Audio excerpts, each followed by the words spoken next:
At sa puntong ito mga kwatsero, hindi ako maka-voice over doon kasi nag-iingay na yung aming mga baboy.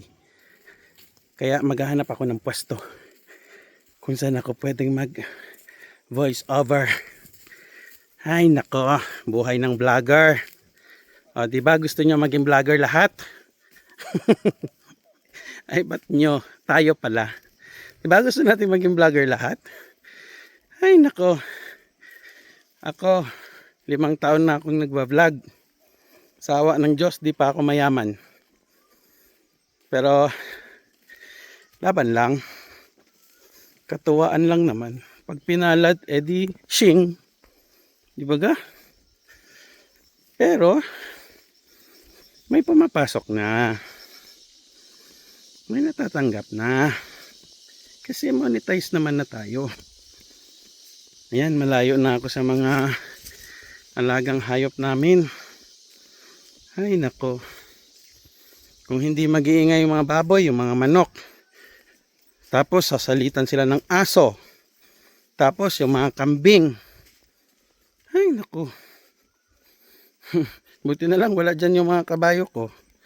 Dahil baka mamaya pati yung mga yun mag-iingay. 5 pa naman yun. Pero sana mabenta na yung kabayo namin sa Mayo. Diba? Mura lang yung bentahan ng kabayo dito mga kwatsero. 15,000 ang isa. Tapos 15,000 may anak na buntis pa. Oh, saan ka pa? Tapos nag-aalangan pa silang bilhin. Bo, hindi ko lang kailangan ng pera. Hindi ko ibebenta yung mga kambing tuloy, mga kabayo ko. Gagawin ko yung tapa. Bibili ako ng freezer at gagawin ko tapa lahat ng mga kabayo ko. Yung mga lalaki lang kasi yung mga babae, syempre mag-aanak pa yun tapos dadami ulit. Oh. Diba? Kung dyan lang sa Maynila, nako, mayaman na ako, sa totoo lang. Kamahal ba naman ng tapa dyan? Ay nako. Dito ako, tumatawid ako sa mini ilog, sa mini sapa.